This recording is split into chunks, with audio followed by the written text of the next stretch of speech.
thought ভাৱনা ভাৱনা ভাৱনা ভাৱনাৰ ওপৰত আমি কাম কৰিব লাগিব 5টা টিপছ প্ৰথম হৈছে ৰাতিপুৱা অমৃত বেলা মনে নামানে কিয় নামানে মনে অলৰেডি সেই পাঠটো পঢ়ি থৈছে মনে অলৰেডি সেইটো থট ৰাখি থৈছে সেইটো সময়ত মনক যদি আমি বুজাও মনে ক'ব মই একো নুবুজো মই একলি 5টা সমান লওঁ এই 5টা সমান আপুনি লিখিব আৰু পৰাপক্ষত পানী ভাত চাহ খাওঁতেও এইখিনি কথা কৈ থাকিব বহুত সাইন্টিফিক্যালি মই আপোনাক প্ৰবেন কৈছো যেতিয়া আমি যিকোনো খাদ্য খাওঁ সেই খাদ্য হোৱাৰ সময়ত আমি যদি মানসিকভাৱে কি ভাবি আছো মনৰে যি ভাবি আছো সেই ভাৱনা যদি মিক্সড কৰি খাওঁ সেই খাদ্যই তেনেকৈ আমাক প্ৰতিক্ৰিয়া কৰি দিয়ে তে চাবচোন কেতিয়াবা কি হয় আপুনি ধৰক ক'বলৈ হোটেললৈ গৈছে বা কাৰোবাৰ ঘৰত গৈছে কিবা ডিশ বনাইছে আপোনাৰ এনেকুৱা লাগে নে এইটো খালে মোৰ পেট বেয়া কৰিব নেকি তথাপিও জবৰদস্তি খাই দিওঁ তাৰপিছত পেটটো বেয়া কৰে নে 90% কৰে ন আৰু কেতিয়াবা কিছুমানৰ কি হয় খাই দিওঁ একো নহয় মোৰ একো প্ৰবলেম নাই খালে সব হজম হয় তেওঁ সঁচাকৈ হজম হৈ যায় আচলতে কি আমি জীৱনত আমি মনুষ্য ভাৱনাৰে বান খাই থাকো আমি মনুষ্যই ভাৱনাৰে বান খাই থাকো সম্বন্ধ ভাৱনাৰে বান খাই থাকে দে কথাৰে আৰু কৰ্মৰে নহয় ভাৱনা কথা কৰ্ম সেকেন্ড আৰু থাৰ্ড ষ্টেজ ভাৱনা is our first stage thought is our first stage thought ভাৱনা যি ভাৱনা আনিলো সেয়া কথনত আহিল আৰু তেনেকৈ প্ৰত্যক্ষ কৰিলো এতিয়া মই কথা কৈ আছো মোৰ যি ভাৱনা আছে সেই ভাৱনা মোৰ মুখে ডাইৰেক্টলি ডেলিভাৰ কৰি আছে যদি মোৰ মনত বেলেগ এটা থাকে মুখে যদি বেলেগ এটা কৈ থাকো তেতিয়াহলে কি হ'ব কোনেও সেই কথাটোক আচলতে কি কৰিব গ্ৰাহ্য গ্ৰহণ কৰিবলৈ নোৱাৰিব কিয় মোৰ এটা ডিপ্লোমেটিক যেটো মোৰ এটা এনাৰ্জি যেটো অৰা হেতু ক্ৰিয়েট হ'ব হেতু আনে কি কৰিব পাৰিব ক্যাচ কৰিব পাৰিব তাত তেওঁলোকে ধাৰণ কৰিব পাৰিব অনুধাৱন কৰিব পাৰিব যে তেওঁ যেটো কৈ আছে হেতু মুখৰে কোৱা নাই আমি বহুত ক্ষেত্ৰত তেনেকুৱা মানুহ লগ পাও নহয় যোনে চাবচোন কি কৰে মুখৰে কয় মুখৰে বহু কথা কয় কিন্তু ভাৱনাটো তেওঁ সাংঘাতিক প্ৰয়োজনা চলি থাকে আজিকালি সচৰাচৰ আমি ডিপ্লোমেটিক পাৰ্সনালিটি সেইভাবে আমি ডাবল ষ্টেণ্ডাৰ্ড মেইনটেইন কৰো আমি মুখৰে কিবা এটা কওঁ ভাবি আছো কিবা এটা আৰু বেছিভাগে মুখৰে বহুত ভাল কয় কিন্তু থটটো নেগেটিভ চলি থাকে বিখন নেগেটিভ চলে বহুত প্ৰয়োজনাস থট চলি থাকে ন উদাহৰণস্বৰূপে মই এটা আপোনাক উদাহৰণ দিওঁ সাপোজ আপুনি সোশ্যাল মিডিয়াতে দেখিছে কোনোবা ফুৰিব গৈছে কোনোবা বহুত ভাল কাপোৰ পিন্ধিছে কোনোবা বহুত দামী ৰেষ্টুৰেণ্টত খাই আছে আমি কমেন্টত কি লিখে ওয়াও সো বিউটিফুল বা বৰ ভাল লাগিছে দে তোমাক বৰ ধুনীয়া লাগিছে দে কিন্তু হেতু কথাৰে কমেন্টত লিখিলে বেক অফ দা মাইন্ড থটত কি চলি থাকে ইস কি যে পিন্ধিছে কেনেকৈ যে লাগিছে কাম নাই আৰু ইহতৰে বিভিন্ন মানে একে নৰখেই ন परमात्मा এইটোৱে কৈছে যে তোমাৰ থট আৰু তোমাৰ কথন ভাৱনা আৰু কথাক ইমান বেছি এক কৰা যে তোমাৰ জীৱনত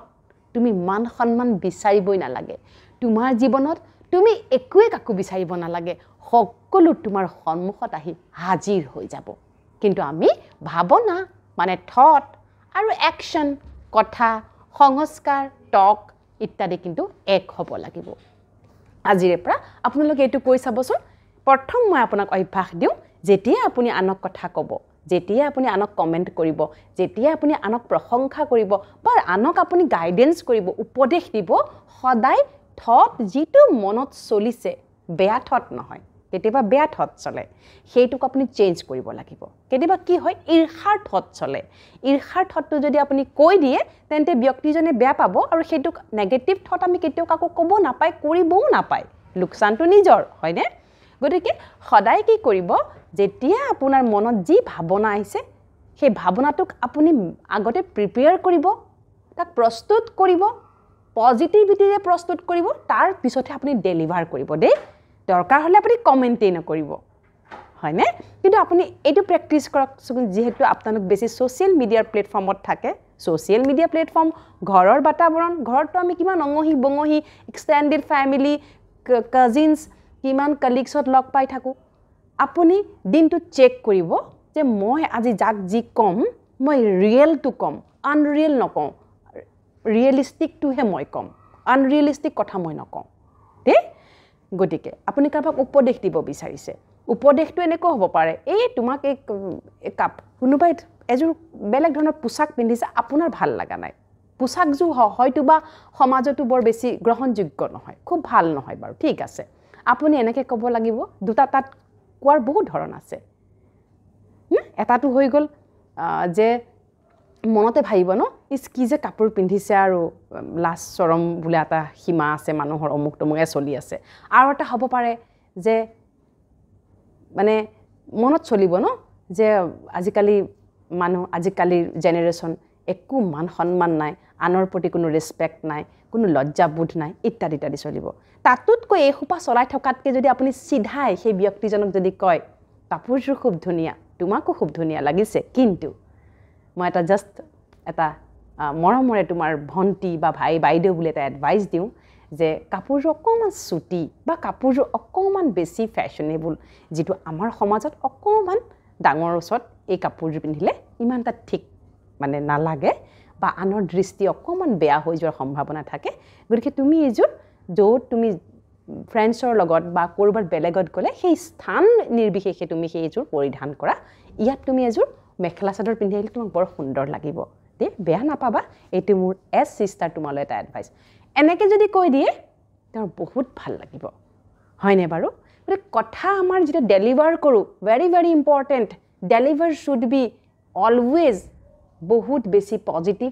ডেলিভাৰটো এনেকুৱা হ'ব লাগে আপোনাৰ ডেলিভাৰী কেপাচিটি আপুনি যি কথা ক'লে সেই কথাই যেন আনৰ জীৱনত এটা নিৰ্ণয় লোৱাত সহায় কৰিব পাৰে আপোনাৰ যাতে কথা বা কমেণ্টে আনক ভাবিবলৈ বাধ্য কৰায় যে সঁচাকৈ তেওঁ মোৰ শুভাকাংক্ষী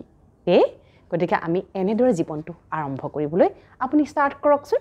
আজিৰে পৰা ষ্টাৰ্ট কৰকচোন আপোনাৰ সন্তানক আপুনি যি কথা কয় কেতিয়াবা কি কওঁ তাৰ যি স্বভাৱ ক'ত বদলিব জন্মতে লৈ আহিছে মৰাৰ লগত যাব এনেকুৱা ধৰণৰ কথা কেতিয়াও ক'ব নাপায় জন্মতে ইয়েছ বহু বস্তু আমি লৈ আহোঁ কাৰ্মিক একাউণ্ট আমাৰ লগত আহে কিন্তু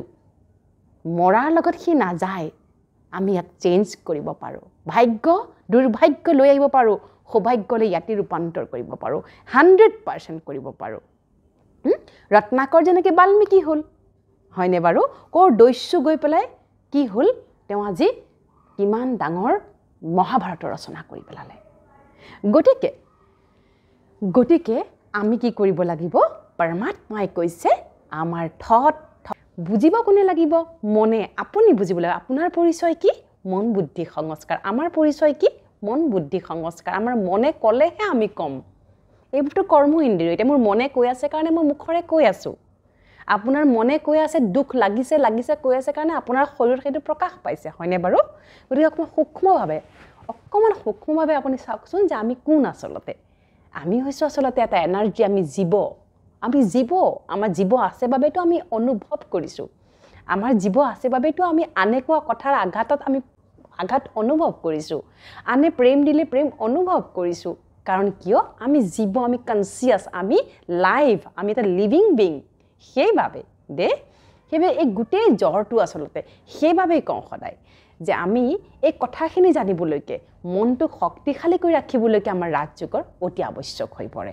কাৰণ ৰাজযোগ মেডিটেশ্যন হৈছে কেৱল মনৰ বিজ্ঞান কেৱল মন শক্তিশালী কৰাৰ মহামন্ত্ৰ মন শক্তিশালী কৰাৰেই আচলতে পৃথিৱী সেইখন তাত শৰীৰৰ কোনো কথাই নাহে সেইবাবে কৈছোঁ ৰাজযোগৰ প্ৰশিক্ষণ লওক যিসকলে ৰাজযোগ কৰিব বিচাৰে কমেণ্ট বক্সত লিখক যিসকলৰ ওচৰত চেণ্টাৰ আছে তেওঁলোক যাওক ৰাজযোগৰ প্ৰশিক্ষণ লওক আৰু অনতিপলমে আপুনি মনক শক্তিশালী বনাওক এতিয়া আহিছোঁ 5টা টিপছলে কি কৰিব আপুনি সদায় কৰিব লিখিব কৰিব ক'ব আৰু সদায় এইখিনি আপুনি নিজে মানে সেই থটকেইটাক আপুনি আপোনাৰ নিজৰ সমান মানে নিজক আমি সেইকেইটা থটৰহে মান দি ৰাখিম আজিৰ যুগত আমি কি হওঁ আজিৰ যুগত আমি সন্মান বিচাৰোঁ আনে মোক ৰেছপেক্ট কৰক আনে মোক মৰম দিয়ক আনে মোৰ কথা শুনক আনে মোক ফ'ল' কৰক আনে মোক বহুত মৰ্যাদা দিয়ক নহয় জানো বহুত আমি আশা কৰোঁ নহয় জানো কিন্তু তাৰ বিপৰীতে আমি একো নকৰোঁ আমি একো নকৰিলে আমাক কেনেকৈ মান দিব মই যদি নিজকে মান নিদিওঁ মই যদি নিজকে নকওঁ যে মই শক্তিশালী মই যদি নিজকে নকওঁ যে মই ৰেছপেক্টফুল তেতিয়াহ'লে আনে মোক কেনেকৈ মান দিব হয়নে বাৰু গতিকে পৰমাত্মাই কয় সদায় ৰাতিপুৱা সমানৰে অৰ্থাৎ সংকল্পৰে আমাৰ মনটোক শক্তিশালী কৰি ল'ব লাগে সমান মানে কি নিজে নিজক দিয়া মান সন্মান সমান গতিকে ৰাতিপুৱা শুই উঠি আপুনি 5টা সমান